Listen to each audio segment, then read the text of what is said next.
Hello and welcome back to another video and welcome back to another training chit chat. And you might be thinking here two things. One, Kaisa, you look different today, and two, haven't you already trained this horse? And there's a very simple explanation to both of those questions. This is not my account, this is Bella's account. But she's had some very important adult stuff going on in her life, and haven't had the time to play a lot of Star Stable because, life comes first.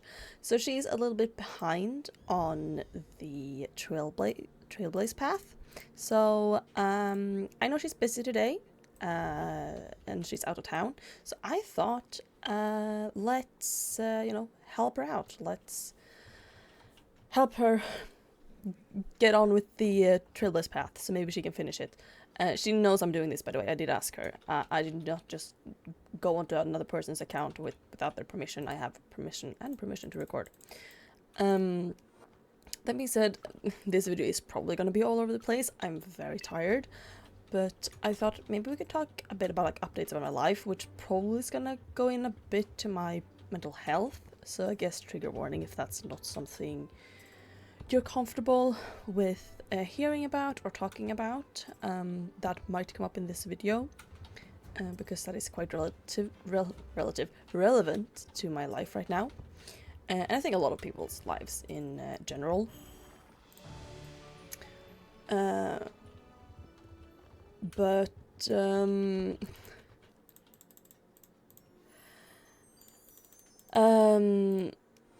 I've already lost my train of thought. I've been very tired this summer and very busy, because I kinda dropped out of college or university. I have been studying for 4 years at, I wouldn't say it's my dream university because I've never dreamt of what university to go to. I more had this is the high school I want to go to when I was younger. If you're not Swedish, what you might not know about our school system is that we have majors in high school, so we are applying to schools and majors for high school too, not just university. And a lot of people will have their high school education is all they need for the job they're gonna do, because you can major in stuff like being a hairdresser or being some a painter, for or an electrician, or installing floors, or being a truck driver. There are a lot of, or a baker or a chef. There are a lot of jobs where if you major in that thing in high school, you don't need to further your education to work in those fields afterwards. So a lot of people in Sweden don't even go to university. I knew I was gonna go to university, because I took a college preparational major, or a university preparational major in high school, meaning that I would need to go to high school to have high school. I would need to go to university to have a full education for a job, because in high school I majored in technology, and specifically information and media technology, and all technology majors are university preparational. So I've always known I was going to go to college, but I never thought a lot about it. I just thought I was going to go to the local college or university. I say college, but I don't think we have a single, every university's name is Sweden's, in Sweden, I mean, they have their Swedish name and then their English name, and their English name is always called university, even though I have two different names in Swedish. But that's beside the point. I thought I was going to go to my local university, just because it was the simplest. I could, live from home. I didn't have to, pay rent and stuff. But then in high school, I was originally planning on being a technology major, and then my sub major, I guess, would have been product design, or product development and design. And then we were only 2 applicants for that sub major, so I got put in my second pick for sub major, which was information and media technology, and that's where I learned web development and programming. For web development, I also learned game dev, basic Unity, C# for Unity. I also took a pure C# class, which is a programming language if you're not a programmer. And I also learned Blender and 3D modeling, some animating, some texturing. I learned how to make VR games, and I also learned computer and network technology, which is, you know, how networks work, how to set up networks, and also like how computers work and how to build computers and install like Windows and Linux and run it and stuff. And I don't remember most of it. I remember enough to be able to put together my own gaming computer with a little bit of help. You know, but that's kind of what I did in high school. And since that's kind of what I did in high school, even though I wasn't planning to do it, I kind of realized how much I enjoyed the idea of making video games. Oh, the fairy's leaving. We're taking the trailer somewhere. I don't feel confident in using Bella's lights for XP in Vale, but I feel confident in using our plants to make garden powder to collect the bags, so we're gonna do that.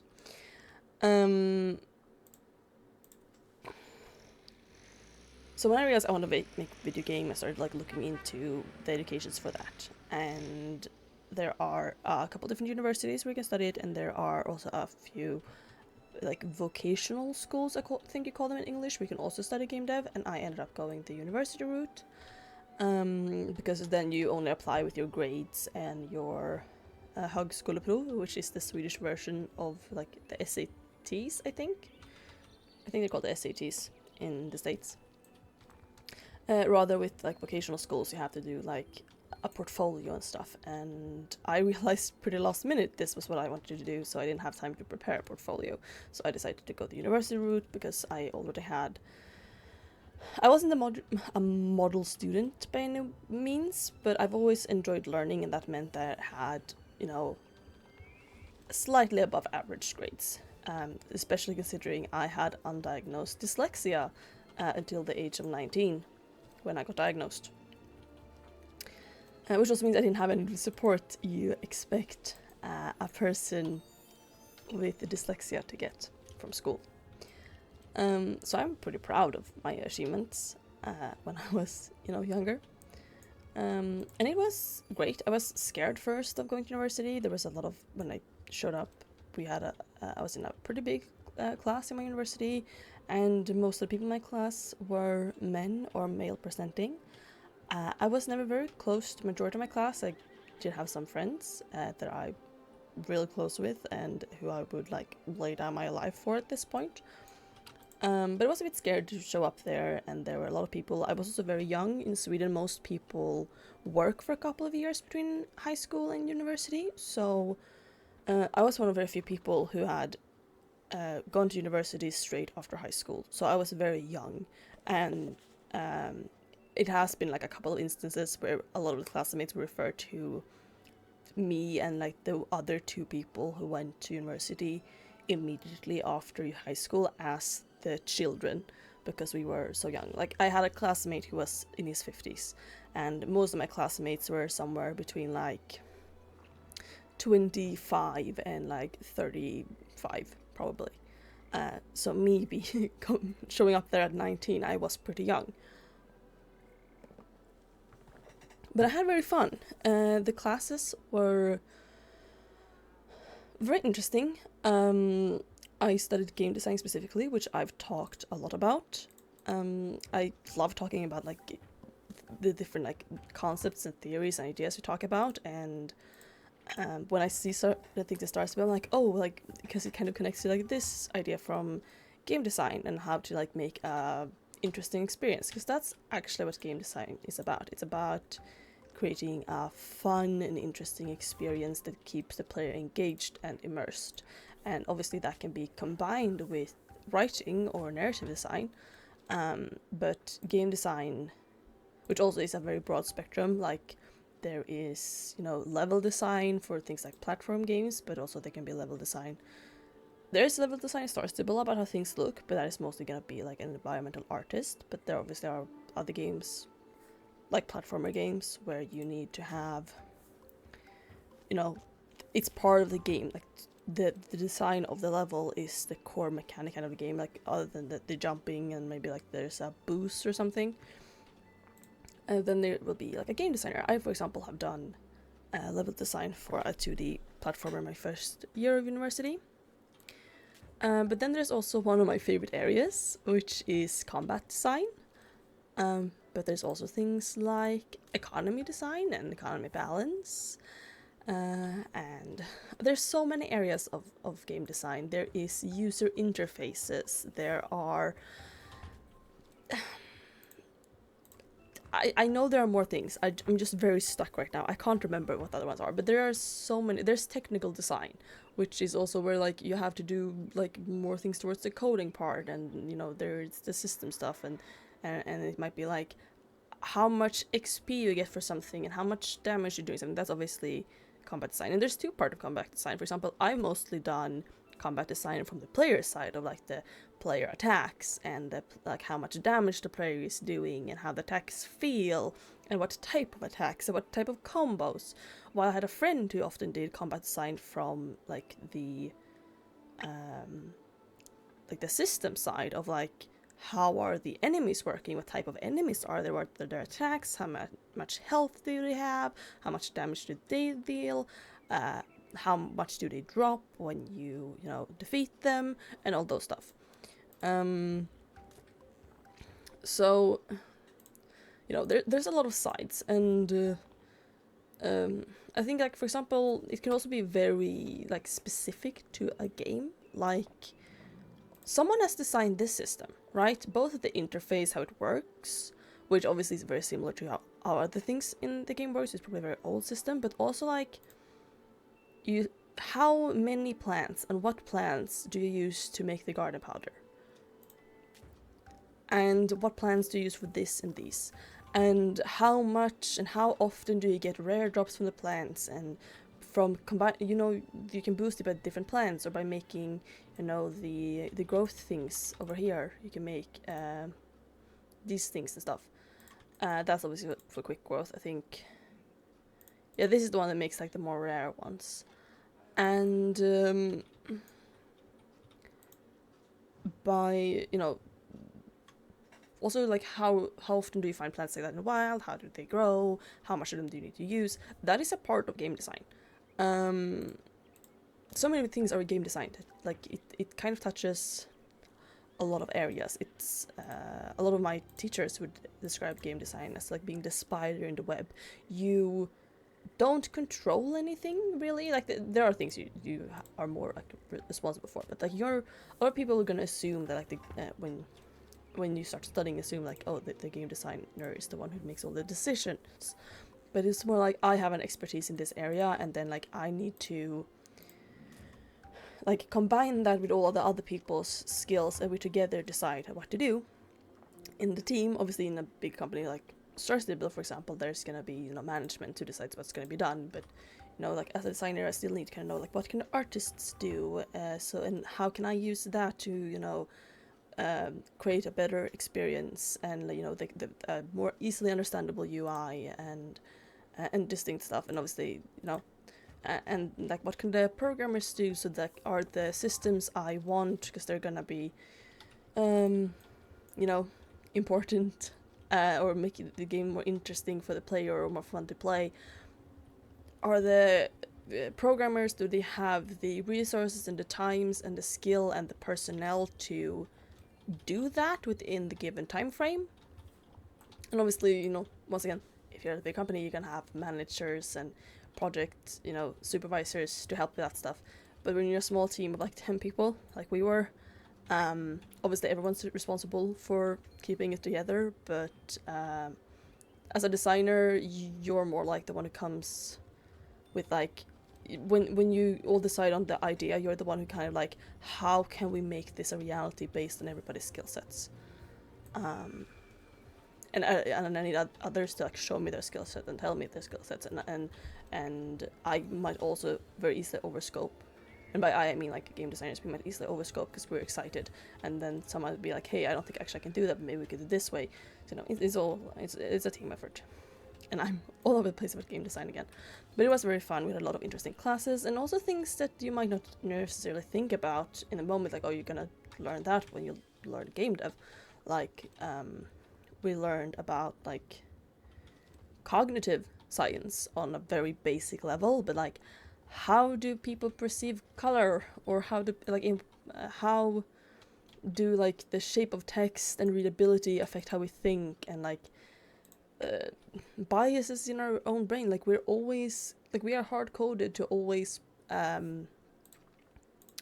perceive thing from like our own worldview. That is literally like how we're made to think. Like our own experiences are going to shape how we perceive other people's experiences, because we never lived in someone else's head, and we're always gonna use the information about, you know, our own experiences to how do you say, like to view that, and sometimes you need to stop and think about things like that. So like it makes sense as a game design to learn how people perceive things, and how the brain looks at, for example, colors, but also how it looks at you know, how it handles information, and how things are placed, and how that's gonna like affect how we think about things. And that's also like a cultural thing. Like in the West world, the color black is often associated with like mourning and sadness, and perhaps like death, while in, for example, some Asian cultures, like I think in China, for example, white is associated with mourning, and, for example, like I can't remember exactly what flower it is, but it's like a white flower you give at funerals, and stuff like that. So like what colors can like help players associate certain things with different things, but it also depends on where in the world you're selling your game, how they're gonna interpret these colors, and stuff like that. And we also learned, you know, we learned about legal stuff. I literally had the Swedish law book as course material in one of my classes, because we were looking at like, not you might think like, oh yeah, copyright laws, but that's not what we were looking at. We were looking at like video laws, because video games are covered by video laws in Sweden, and we learned about something called the video violence law, where movies, TV shows, and video games can, if they violate this law of violence, they can actually be tried in court. There has been a case of a video game being tried in court in Sweden. Not the people who made the game, the video game itself. I don't remember a lot about this case anymore. It's been a couple of years. And it's been many years since this happened, but it's been a couple of years since I learned of it in school, and it's like, okay, yeah. And then like learning, you know, what things can you and can you not put in a game for legal reasons. And then also like, other than just legal reasons, there are moral reasons and stuff like that. Very important things to know when you're making video games, but you know, a lot of people it doesn't think like of it first. And I also even had classmates like, why do I need to know these things? I just want to make video games. And it was literally a class where we were like, this is what you legally can and cannot put in a video game. Like if you put this in a video game, you are breaking the law, and you know, best case scenario, you're gonna be fined. Worst case scenario, if you do something really dumb, you might even go to jail. So yeah, wonder why you need to learn this. But yeah, I had a very great time in college, but I, like I have my entire life, tend to put school above all else. I have a bad habit of, well, as long as school works out, that's the only thing that matters. If I don't have time to eat or sleep or do anything that makes me happy, then, you know, at least, you know, school's working. So I had a tendency of kind of like have unhealthy habits in my studying and stuff. That led to me last spring, which was supposed to be my final semester of university, I was put on sick leave because of my mental health affecting my life to the point where like I couldn't understand what I was reading.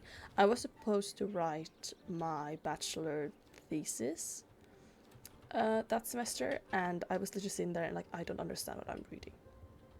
Like, I'm reading words and I'm not registering them. I don't know what I'm reading. I don't understand what they are saying. I don't even know what I'm doing. So I got put on sick leave. And then I came back, and the plan was that this year I was gonna take some, non-game related classes during the fall to, state university, and then in the spring I was gonna re-enroll and write my thesis. And then I felt during fall like I'm not ready. I still haven't fixed the problems that led to me getting that sick in the first place. And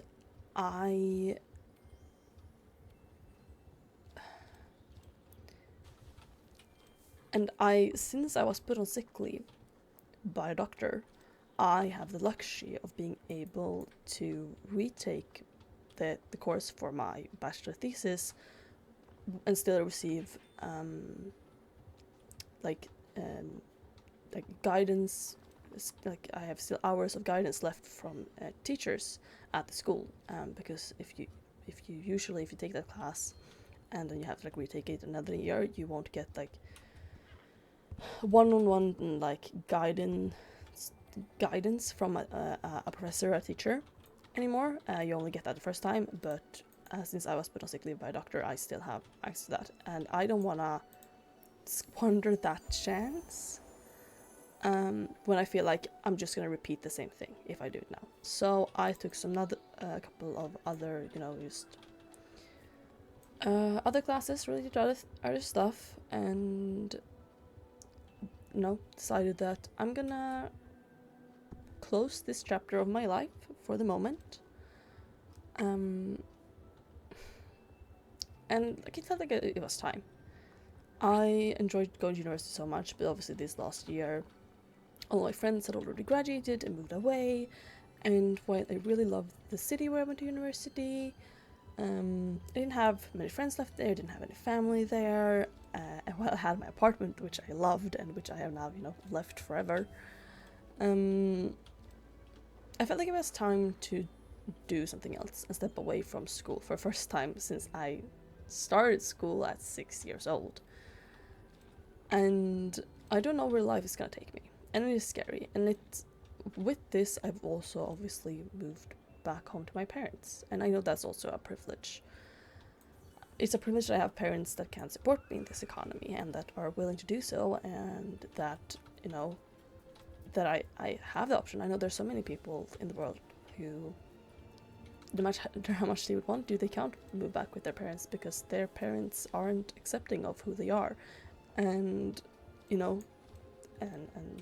I'm have the privilege of like parents are accepting of the things that are different between us, and that that they are willing to support me and that they have the money to support me. But also, in this society, it often feels like you're a failure if you have to move back home as an adult. And obviously, I'm still very young. I'm only 23, which is maybe old for a Star Stable player, but on the whole, like, of your life, like, life estimate for a woman in Sweden is like what, 85, 86. Like, I'm at what, a quarter of my life? I have 3/4 left, if not more. I have so much time ahead of me. I have time to figure things out, and just because society is like, yeah, you have to, live on your own, it obviously isn't always fun to move back home, especially if you're used to, the independence of living alone. That's something that I'm working on, like, having, like, still independence when living at home. But I feel like I'm starting to build up, and I feel like now I have the time and the privilege of being able to figure out where to go next in my life. A privilege a lot of other people will have. And I I want to do that, and I want to take it at the time I need, and I'm obviously still like the stress and my mental health that ended up, you know, putting me on sick leave. I am working on that, and you know, just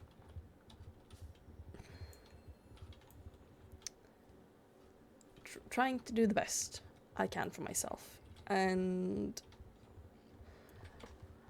I don't think I should go deeper into that right now, because it could get quite dark, and I also don't think I want, at least at this point in my life, some of my history on the internet right now for my own sake. So I think we're gonna drop the mental health and stuff talk right now. I guess we could just talk about how my summer's been so far. Because I need to stop saying This summer has been very hectic. I was supposed to like take the summer to relax, and yeah, that hasn't really been possible. It started off like I went home to my parents like the first couple of days in June, because I was gonna help them prepare for my little brother's high school graduation. He graduated high school in like the beginning of June. So I went home like the first days of June, and I helped like them clean the house. I helped them like set up, I helped them like clean out the barn, because we put up all these like tables and decorated the barn to have his like reception in my parents' barn. I grew up on a farm, so I in the barn. I helped decorate. If you've never seen a Swedish graduation, there's this thing called the graduation cortege, or the student cortege, and it's where all the classes will decorate like trucks, or like you don't say wagons, but you know, the carts, maybe like you can pull off the tractors and stuff. They will decorate those with oh sorry, how do you say it? And also, I think I'm done here. I don't have the energy for more Hollywoods. We're gonna I want to go to Marley, you know. Let's go to Marley. But the graduates will like hang bed sheets off the sides of these like the trucks, the truck beds sides, or you know, the sides of the, I'm gonna call it a wagon. I don't know the English term, the wagon of like the tractor. And they will have written like funny messages, or their names, their class name, and the like types of jokes and stuff on them, and then also decorate them with birch trees and birch leaves and flags, and then they will stand on these and play loud music, and like they will have like whistles or horns to blow, and they might have confetti to throw, and also, you know, they're gonna have drinks. Legal drinking age in Sweden is 18. Most people are either 18 or 19. Most people are 19 when they graduate high school. Some people are still gonna be 18 when they graduate high school. So when you get high school, you can drink. You're not allowed to drink super strong stuff on the student cortege, but you're allowed to have something weak. And then they're gonna stand here and jump, and it's gonna like all these cars or vehicles, the tractors and the trucks, are gonna drive around town a couple of laps, and there are gonna be parties essentially on these trucks going throughout town. And other than just the students on these things, there needs to be, depending on the size, one or two, and also depending on the city, one or two sober people with contact with the drivers, who either has a phone or walkie-talkie that they can talk to the driver in case something happens for safety reasons. And I was that for my younger brother, so I was, you know, standing at the back of the tractor cart when my brother's class was, you know, partying and singing, and they were, you know, they were having fun. They're high school graduates. They're gonna be loud and slightly tipsy. And you know, and my dad was the one driving, because once again, we have a farm, we had a tractor. Usually people like will rent these things, and it's really expensive, so you know, um, they didn't have to rent it because my dad is a farmer. He has a tractor and stuff. But I was standing there, you know, being the sober, responsible adult and, you know, getting a headache from standing right next to the speakers. That was playing their loud music. And then right after that, it was my birthday, and I decided I don't want to celebrate anything, I'm too tired.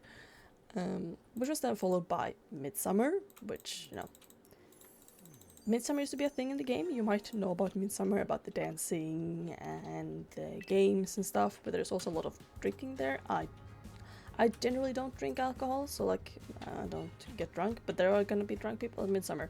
And it's gonna be a dinner, and there's people's gonna be tipsy and stuff. So and it's gonna be loud music once again throughout the entire night, and the sun won't set until like 3 a.m. or something. Like it won't get dark on Midsummer Eve. So that takes a lot of energy. And then we had one weekend where it was chill, and then birthday party for my dad who turned 60. Which once again meant cleaning out the barn, putting up tables and decorating, and also, you know, getting all the food and the drinks and all of those things. And, you know, once again, loud music, because it was a 60th birthday party. It was very fun, and you know, it was relatives, my dad's friends, and it was also Bella and her parents, because Bella and I being friends for 20 years and going, that's such a crazy thing to say when you're 23. Imagine having a person that, like, someone who isn't related to you in any way, shape, or form, who you've been actively friends with for 20 years when you're 23. It might even be more, because we don't remember how we met, we just like always known each other. So it could be like 21 years now. It's probably 21, which is why we say like 20 plus years usually. But that's a wild thing. No, in the 20 years or so we've known each other, our parents have become friends as well. So no, they were there, and Bella brought one of her dogs, so you know, that was nice. But it was very fun, but also very draining of energy. And then, you know, it was the cleanup afterwards, and you know, and then it was pretty much July at that point. And July was the month I had to get out of my apartment, because on the last of July they were gonna inspect my apartment and I was gonna give back my keys. So then I, you know, started moving stuff, I started cleaning stuff, I started patching up holes in the wall from where I had hung paintings and pictures. You know, we drove down, like, both, like, me and my partner, but also me and my dad and me and my mom, like, multiple times, just getting furniture and my clothes and my computer and, you know, emptying my fridge and cleaning everything. Like, I still have like pain in my arms from scrubbing the bathroom walls until I felt like I was never not gonna feel pain again in my arms. I don't feel like dressage today. And you know, it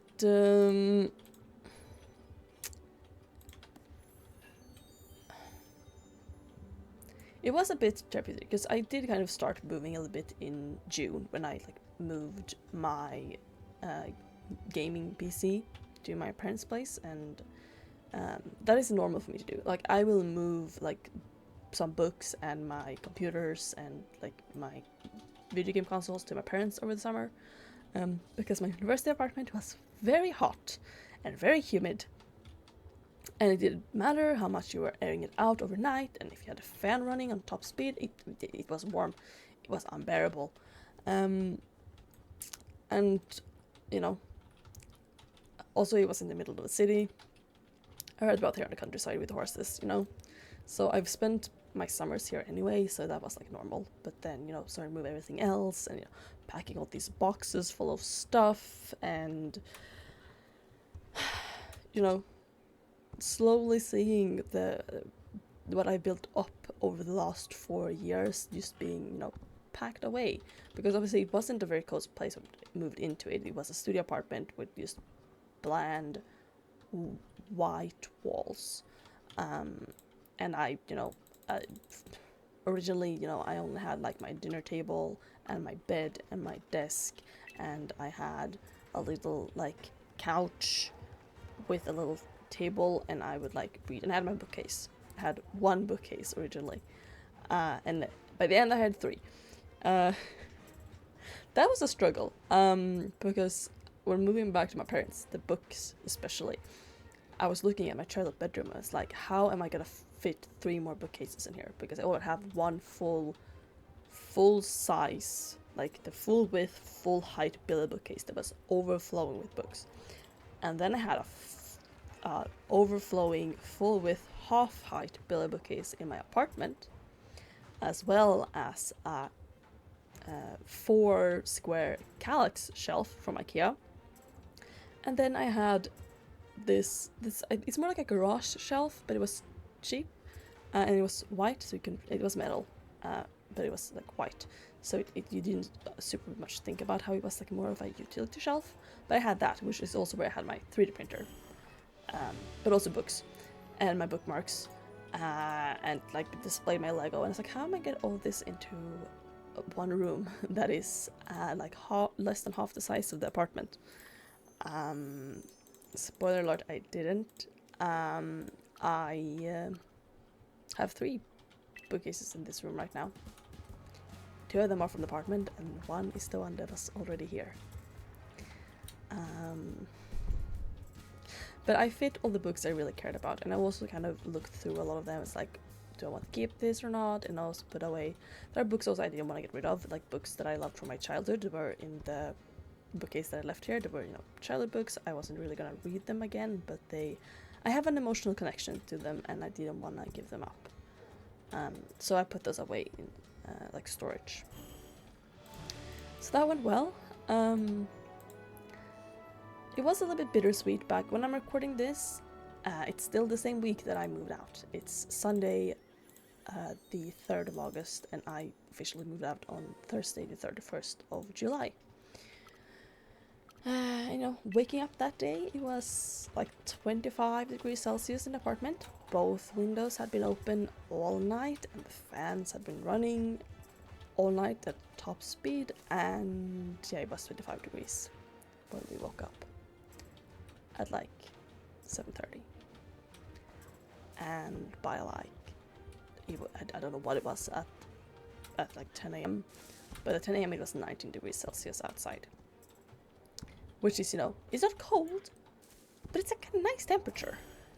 25, that's, you know, I'm gonna be sitting in the pool. I'm not gonna be sitting by the pool, I'm sitting in the pool. And I was not sitting in the pool, I was sitting in an apartment. So it was very warm, and as much as I've loved that apartment and I'm gonna miss it, I was just so ready to be done moving. I was done with the cleaning. I was done with also noisy neighbors who, you know, lived wall to wall, or, you know, there was a while when the neighbor lived on the floor above me, like in the apartment unit directly above mine, who would, without missing a single day for like 2 months' time, would be at like 2 a.m. start to drag like heavy stuff across the floor, like dragging furniture basically across the floor at 2 a.m. on the dot every single day for 2 months. I'm not gonna miss that. I also won't miss living in a building next to a building with a nightclub, because I could feel the dunk, like the bass, the vibrations of the bass. I could feel that in my walls when I was trying to sleep. And like, you know, I know that moving in next to a nightclub So I would never complain about it really. But sometimes you'd be like, why are you open on a Wednesday? Or a Tuesday? Like on the weekends I'm fine. And also I lived in student housing. I guess they were like, students like the party, we're gonna put it next to a nightclub. I was there maybe like 3 or 4 times during the 4 years total I was there, so that's how much I used it. I mean, it was cozy. It was a cozy for being a club, or is it club slash a bar? It had both. So yeah, you know, I moved out. I moved back to my home. I would say hometown. I never said I had a hometown technically. Like I grew up on the countryside, outside of towns. I have a home farm, and I don't claim the closest town as my hometown because it doesn't deserve it. The law can say whatever it wants. It doesn't deserve to be my hometown. So that means that like I'm living back on a farm, which I have missed. I was lucky enough to live very close to like a big park. When I was at university, my apartment, I could like see the park from my window. It was very nice that way. I didn't have to, you know, see concrete and stuff. As it's like most of the other buildings in the center of the city were like kind of traditional in style, which I do prefer. But I have missed like the countryside and opening the window and not hearing traffic. Being able to have the window open at night, it's gonna be quiet. Having the horses so nearby. I'm really looking forward to like getting started more with horses. And I don't know how much I'm gonna have time to do this summer, and I don't know what the future holds. I'm probably gonna start looking for work sometime in the fall. Because as much as, you know, I need rest, I also need money. And also I like to have something to do. I just need to find something that I can do without, you know, not feeling like a human anymore when I get off work, because I'm so tired. So, you know, let's see how that goes. But things I'm actually very interested in doing this fall, I'm hopefully gonna get more and more comfortable continue doing this, the YouTube and the Instagram, and being more consistent with it. I obviously this summer started, you know, every Tuesday I post a video, and I really want to start posting videos more than once a week.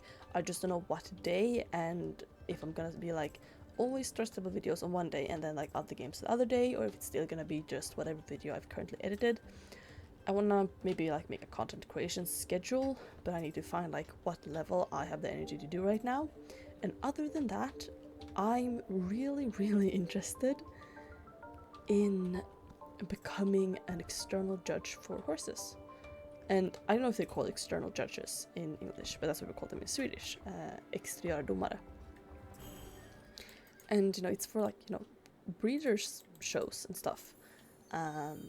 Where people show horses, and I've been showing my 2 Shetland ponies at shows like these for years. I started when I was very young. I had a couple of years when I didn't really do it because I didn't think it was fun when I was a young teenager, and then I got back into it. I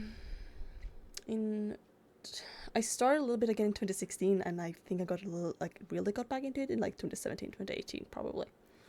And now I'm like, yeah, this is fun. So now I'm like, I kind of want to become a judge, maybe. I don't want to go back for that satchel. I don't feel like it. You can yell at me if you you can yell at me if you want. But I can't hear you because you're in the future and I'm not yet, at least.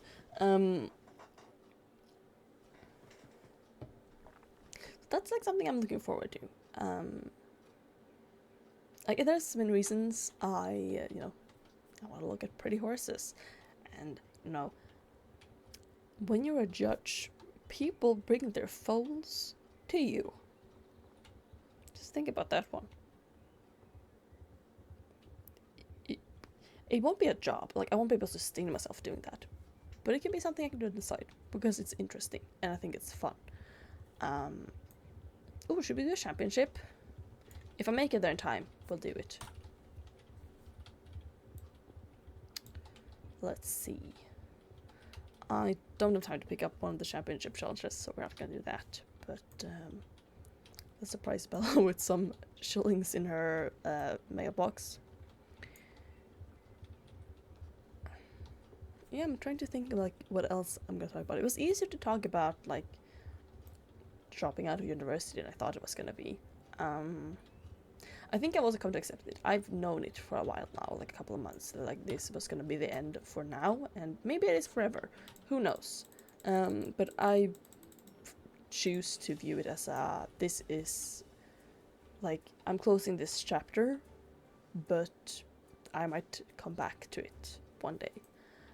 Or, you know, I might, in a future chapter, I might come back to finishing the things that I could in this chapter. You know, I'm leaving crumbs of the plot, you know, so that we can pick up on them towards the end, so that we can have a nice plot progression. You know what? While we're here, why don't we talk a little bit about books? You know this by now. I love reading. So, before I moved out of my apartment, I couldn't help myself but take one last trip to the bookstore there, because I won't have a bookstore within walking distance anymore. In fact, I'm gonna have to drive 2 towns over to get to the closest bookstore. Yeah. Wonder why I mostly went to the library as a kid. And I'm gonna start trying to use the library more as well. I did use my library in university a bit, and it was a bigger library with a better collection of like books than my local one. But you know, support libraries, very important. But I wanted to buy some books, and I was planning to go in and buy 1 book. I left with 4 and a new reading journal, a reading journal, because I have this little reading journal, and I'm on my 3rd right now. They're all the same. I got the first one from my grandma when I was little, and I didn't start using it until my senior year of high school, my last year of high school, which I think is the senior year in the US. And I'm started to get to the end of the 3rd one, so I saw one at the store and I picked one up. They're 59 kronor. That's roughly like $6 US. Not too bad. I picked one up. Then I bought 4 more books. One I've read before, but as an audiobook, and that is Alice Oseman's Nick and Charlie, a Heartstopper novella. And I mean, I've read it before. It's very cute. It came out before the Heartstopper graphic novel. I don't know if it came out before the webtoon. But I think originally it was called a solitaire novella. Don't quote me on that though. So it technically isn't spoilers for the webtoon if you don't want. Obviously, like, we're getting towards the end of the webtoon now, and the graphic novel series then as well, because that's based on the webtoon. But I picked that up because I read it and I really loved it, and I do have the other Heartstopper / solitaire novella, which is This Winter. Both of them are in English. I have the original cover of This Winter and the new cover of Nick and Charlie though, but I'm not gonna go buy a second copy of This Winter unless I buy it in Swedish, because I have it in English and I've been contemplating buying it in Swedish for some different reasons.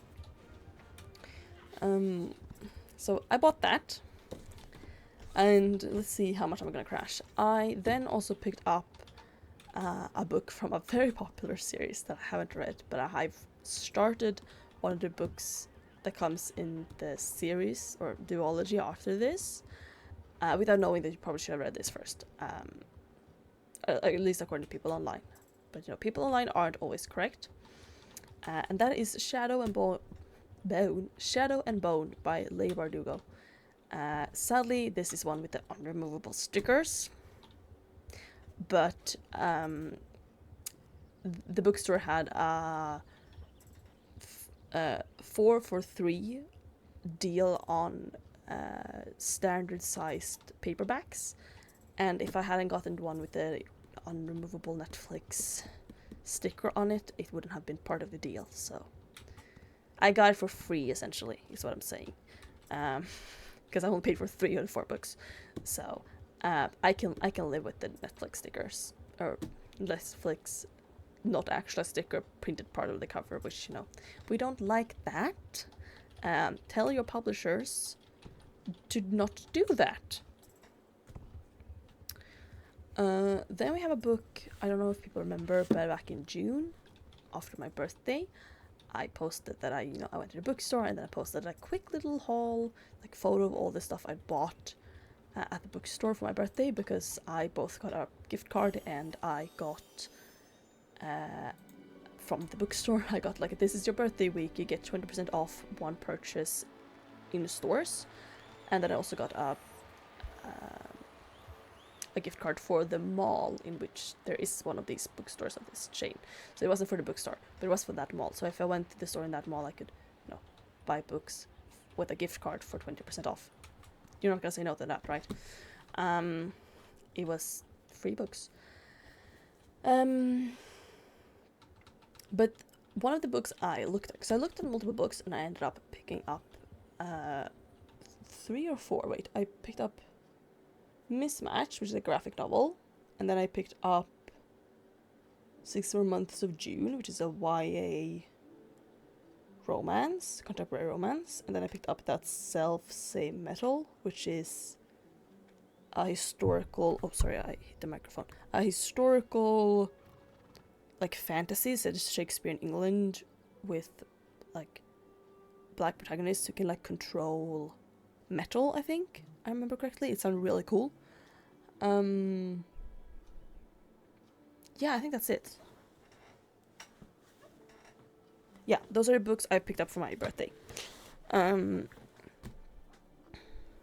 one of the books I looked at, because I looked at a bunch of books, like romance books and books, but one of my rules were, like, if I have the book as an audiobook on my phone already from my audiobook subscriptions, I wasn't gonna buy it unless I'd already read it and loved it, because, I can read it for my already running subscription.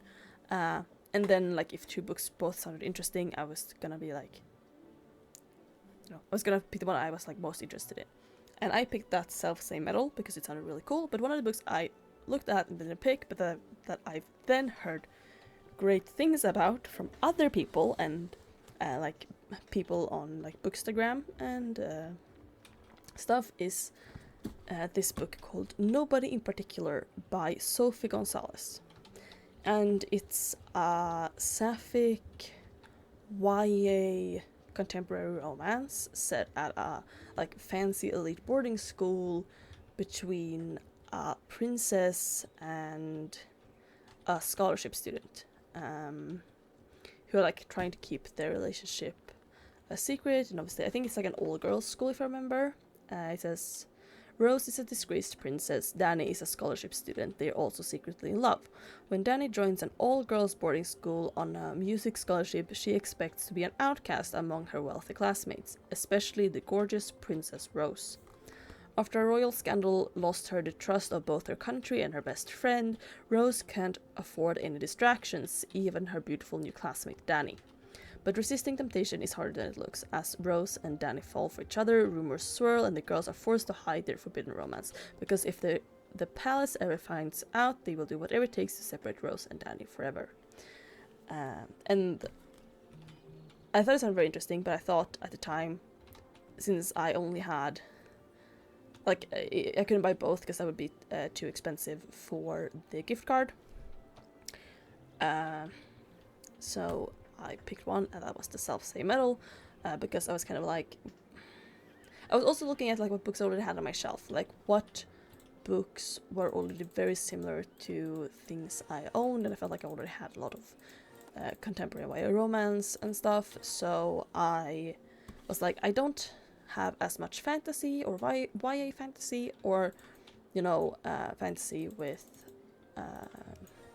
like protagonists of color. I think the only one I had at the time. No, I had two. It would be Amari and the Night Brothers by B.B. Alston and A Tempest of Tea by Hafsa Faisal. Or Hafsa Faisal? I really don't know how to say her name, I'm so sorry. Those would have been the only fantasy books I had with protagonists, should say, of color. And also, I did think that the plot of like bending metal in Shakespearean England. I also never read anything set in Shakespearean London. So I was like, you know what? I want to try it.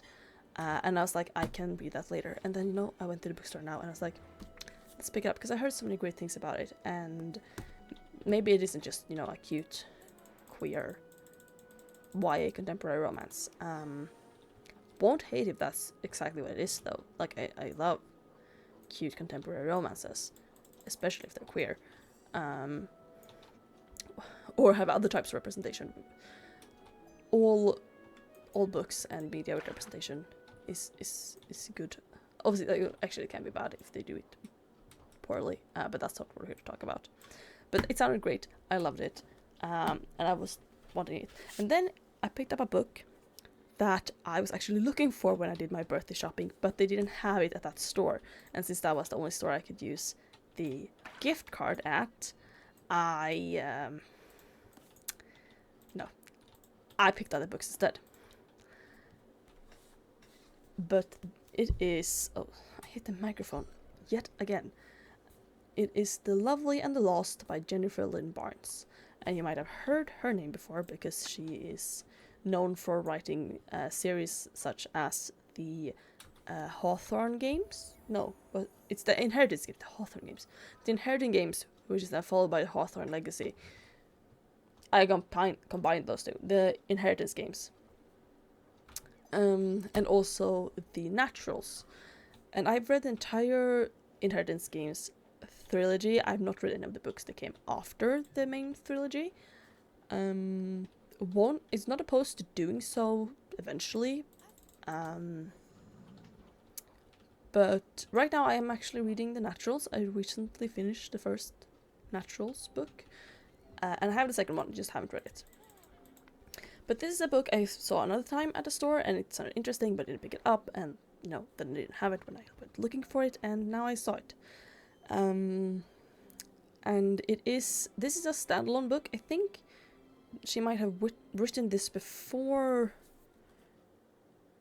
the other ones. I'm not sure if this is a new one, or if it's like an older one that got published again.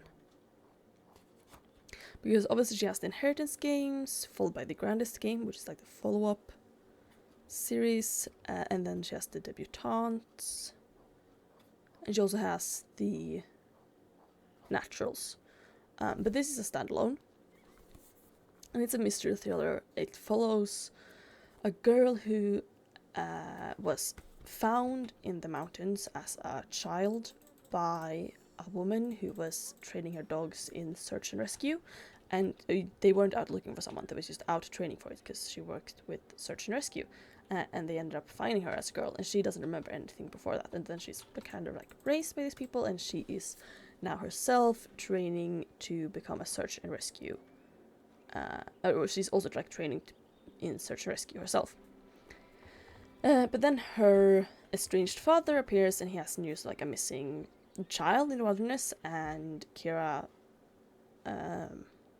who's the person that found the protagonist, Katie, is like, okay, I'm gonna find this person and bring her home, and then there's like secrets and dangers and stuff. It's supposed to be a thriller, a mystery thriller, and it sounds very interesting. I hit the microphone again, but it's because I put the books too close to my microphone when I was talking about them. So all those books sounds great, and obviously I also know that Naked Charlotte is great. I've read it multiple times as an audiobook, and I was like, I want it on my shelf. I'm a big fan of physical media and owning physical media, because then I own it. It can't be taken from me if you don't, unless you break into my home. So yeah, none of that's on my immediate TBR. I have some other stuff on that, but I am slowly realizing that I might have to put them on my TBR shelf because my shelves are pretty full already. But I don't think I can fit all 4 of them on my TBR shelf either. So we'll see. How I do that. Also, I did order a book online to be delivered. And that is Fens Volume 7 by CS Packet. I've been waiting so long for this book. Or I've been waiting a little over a year since the last installation in this graphic novel series came out. I've read all previous 6 volumes. I own all previous 6 volumes. It's the only graphic novel series where, with multiple volumes where I own every released volume. Or I guess I technically don't own the 7th volume yet. I just ordered it. It hasn't arrived yet. I ordered it on Wednesday.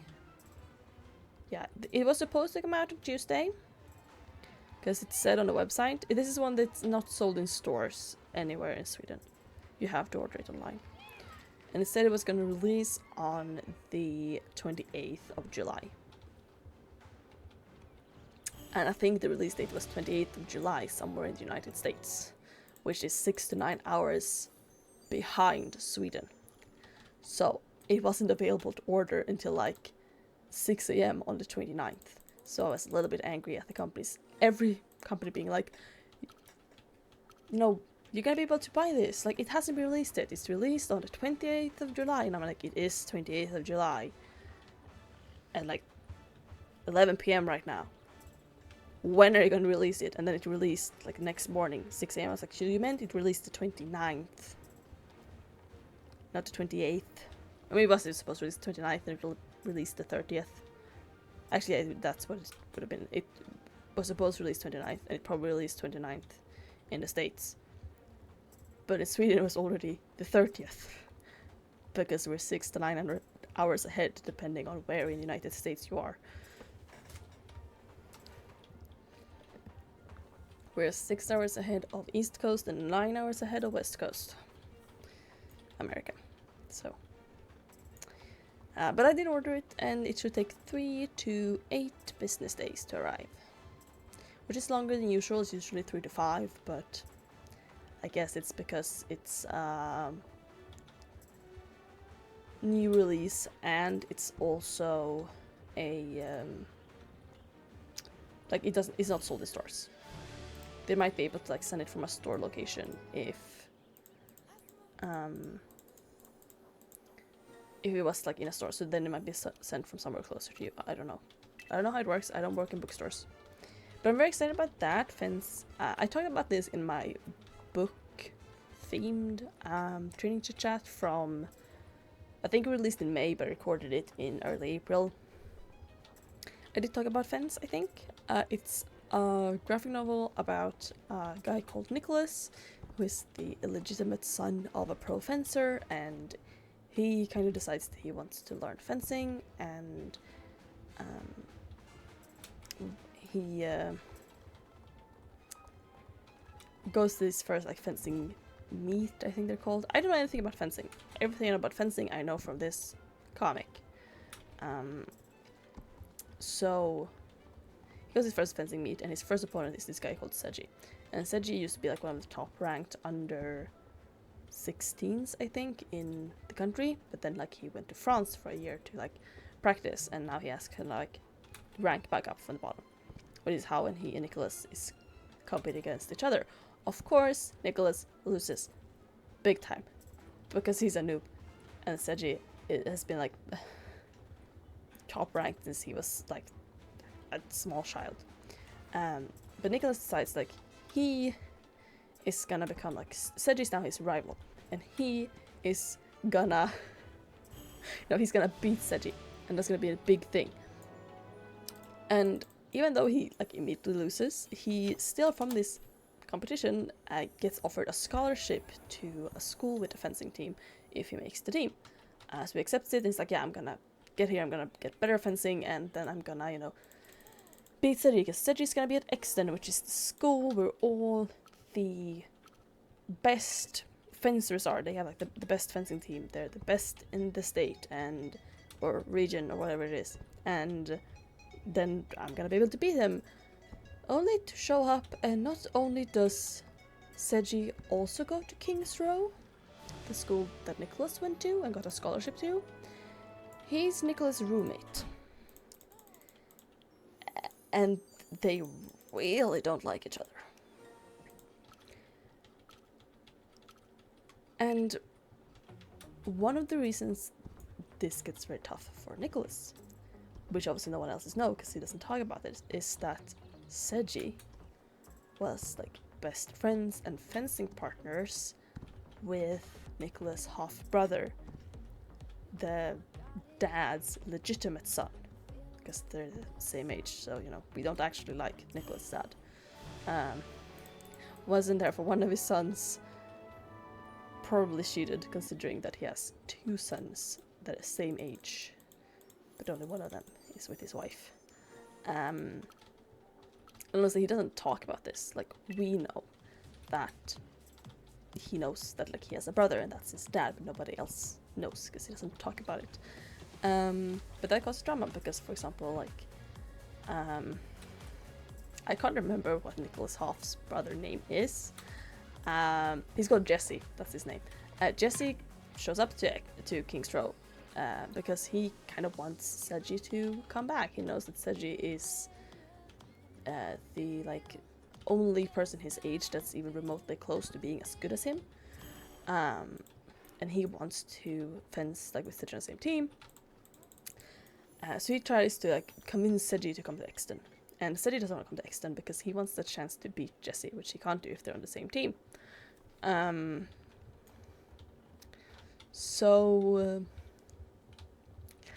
Nicholas was like, you don't get to steal my rival, and also very angry about it, which other people might not realize why. Is because obviously Jesse is his brother, and now he's trying to steal his rival.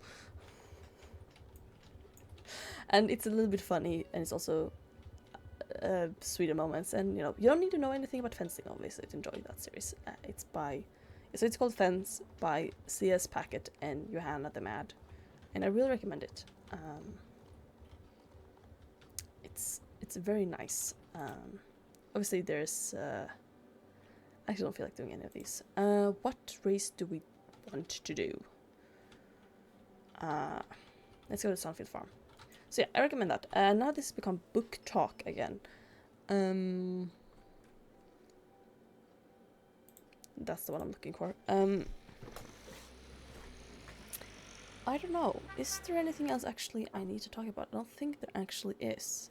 So I don't know how far I actually got on the Trailblaze track. So 22. It'd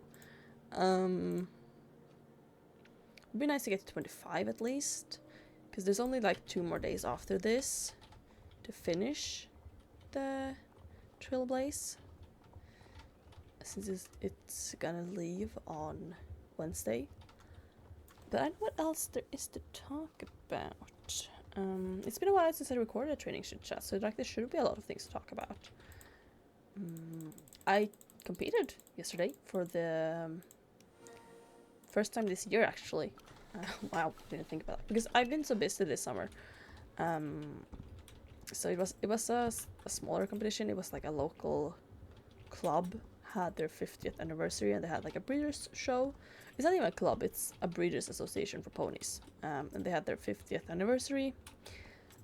For that they had some like competitions in the classes I usually compete in, which is ground driving precision. How do you say that? Precision ground driving, I think it would be in English. And it's called ground driving at least. And then I was in like the precision class. And then I also did handler agility for ponies, which is also something I compete in. So not maybe your most normal classes, but it was fun. And then I also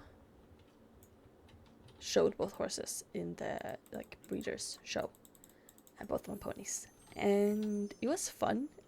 It was a judge I've never shown for before, but she liked. I have standard Shetland ponies, and some judges, when they look at Shetland ponies, they are actually, they like the slimmer ones or the mini Shetlands, and they're gonna get better points because they like the smaller model of horse.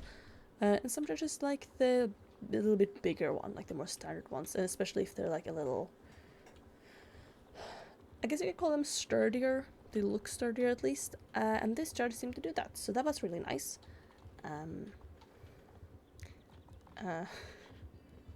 And I got 40 points in gold with one of my horses. Frelis got 40 points gold, and Cezanne, who's 24 years old, she got 37, I think, which is silver. But that's very good for a horse that's 24 years old and who has gotten 35 once in her past. Like,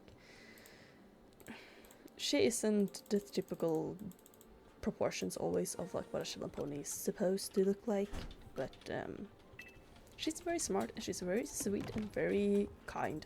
So I don't think that, she has a slightly too big head is a real issue here, to be honest. But it's her largest flaw.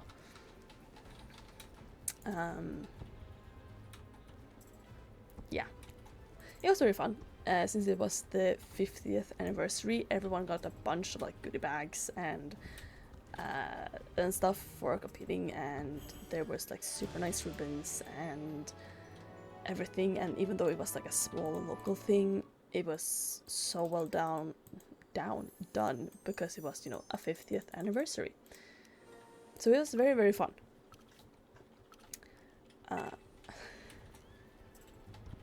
Is there more things? Maybe later this week, which would still be the past when you're watching it. I might get to try out our neighbor's new horse. So earlier this year, obviously I grew up on a farm, and there's a neighboring farm like right next door, and they also have horses. And she bought a new horse earlier this year. He's a retired racehorse for I don't know what you call it in English. It's called trav in Swedish. It's a horse race where they trot, and they have a buggy after them. I really don't know what that's called in English. I need to Google that actually. Give me a moment. Actually, I can't actually Google it because it's just gonna say trot because that's the gate. I don't know. Is it called a trot race? I have no idea.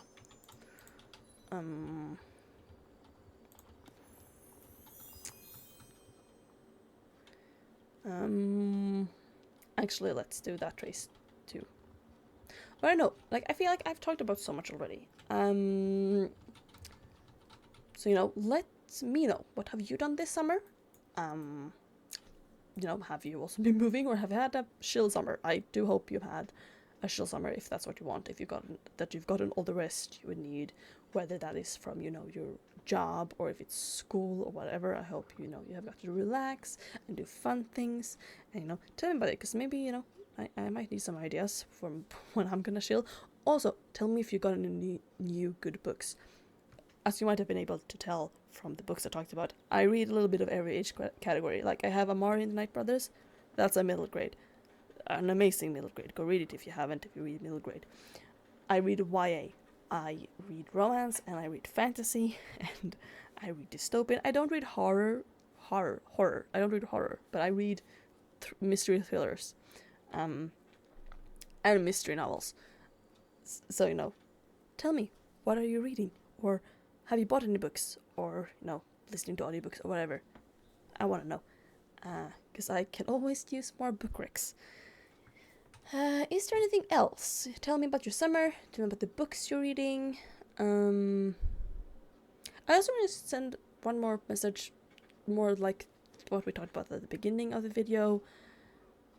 I hope you're doing well, and take all the time you need to care for yourself when you need it, because I didn't do that, and that's how I ended up in this situation. Obviously, life is in the bad for me right now. But I do kind of wish I'd realized and slowed down and taken the time and, the stuff I needed, and have done that earlier. And I just want to tell you that that is okay, and to remind you to, slow down when you need it, to care for yourself when you need it, and that sometimes, it isn't a failure to do certain things that might feel like a failure in our society. I'm not a failure because I had to move back home, and I know that. But it was a little bit tough feeling. It was something I didn't really want to talk too much about a couple of months ago, because it felt like I'm an adult. What am I doing moving back home? But that might be the reality for most people, especially in this economy, and there is nothing wrong with that. If that is a privilege you have, then you aren't failing for using it if you need it. And you're not less of an adult for it either. I kind of felt like, am I gonna be which is, it's a ridiculous thought, but I had a moment where it's like, I don't feel as an adult anymore. And then I was like, you've never felt like an adult. Come on, Kajsa. When did you actually feel like an adult last time? You can't name one, right? I'm a child with driver's license, essentially. I'm just an adult child with driver's license. And that's fine. So, those are the messages I want to leave with you. And, I don't really have much else to say. So, thank you so much for watching this video. It's probably a very long one and a very chatty one. So, thank you so much for watching. And if you like, please consider, liking the video. And if you haven't already, please consider subscribing. I appreciate everyone who does so. It feels insane every time I open YouTube and I've seen that number has gone up, and it's sometimes like, well, yeah, I have like 30 subscribers, and then I look and I have like 45. Or maybe I have even 48 now. And it's like, people want to see this. And that's amazing. And you make me incredibly happy with that. So if you feel like I might want to see more of this, you're welcome to subscribe, and I'll welcome you in to all this randomness that is obviously me and my YouTube channel. And I guess all that's left to say is, I guess I'll talk to you soon, and bye bye.